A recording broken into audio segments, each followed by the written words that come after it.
So my name is Timaa. I'm from Tsishat, from the Nuu-chah-nulth Nation. Timaa is a traditional name that has been handed down for generations. It comes from Moachit. It was my great-grandfathers, to my grandfather, to myself, and it is a reference to one of the floods. So it's Timaa is standing on a rock in the water, referencing one of the 3 major floods that happened on the coast centuries ago. So I'm and my English name is Gordon Dick. I'm here today to introduce you to Tiitskin. Tiitskin is our thunderbird. For us, Tiitskin had that supernatural ability to transform from a giant thunderbird to human form, lived on the mountaintops. And just to share a brief story about witnessing Tiitskin, was our first woman, one of our women that we reference her as the first woman because she was the one that was up on the mountaintop harvesting medicines, and she just took a moment to rest.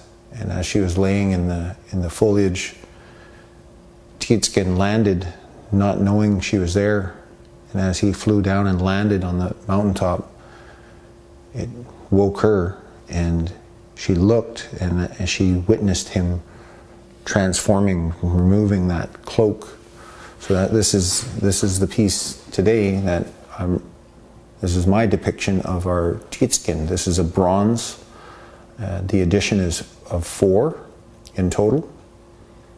So yeah, this is, and that's just and the woman, and witnessing Tiitskin transform, she ended up staying on the mountaintop with him and had children. And, yeah, so that's just a brief introduction to one of our many stories of our history of the supernatural ability of Tiitskin. Joe? Can you talk about the making of it as a casting and the carving it came from? Yeah, I'll share that. So okay. The original, I carved the original out of red cedar, and I contacted a number of bronze foundries, and there was one artist that I just seemed to have an automatic, good feeling and good connection with, and that's Jacob Burton's, and it's Burton's Bronze on Salt Spring Island. So the original is the same scale of size. It's red cedar, and then the process is a very lengthy process of. So they'll do a mold, and then it's up to the artist on what the addition size of that run will be, and I chose 4. And so with that mold, they do a liquid wax. Pour the wax into that mold, and then they'll marry spouts in a cup at the top, and then they dip it in a liquid ceramic and then into sand, and they allow that to dry, and then they repeat that process about another 12 to 14 times, many layers. And once that's all dried, then they'll put it into the kiln, upside down inverted, and they have molten bronze ready, and hence the term lost wax casting, because as they fire that mold, all the wax will heat up and liquefy and drain out. They'll take this out of, and now it's a porcelain cast, and it's glowing hot, and they'll take it out of the kiln, churn it upright, and immediately pour molten bronze into the mold, let it cool, and then they smash that ceramic off of the bronze, and then the cleaning begins. You're cleaning up and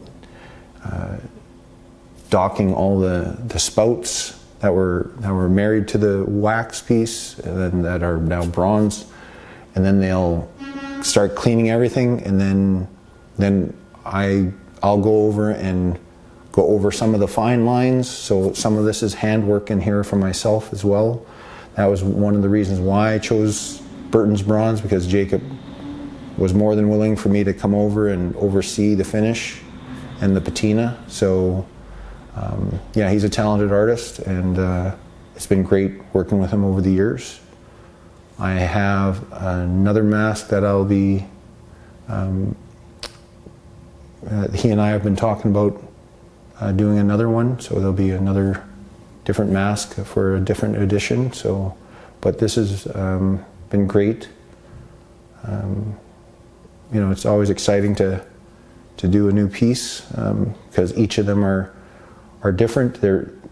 This is as I shared with you, this is the first one staying in Canada, so that's nice. It's close to home.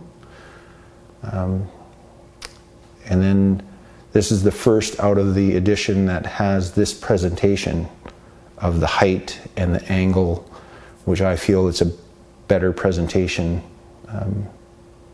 Not that I didn't like the first two, but I just think this enhances the piece that much more.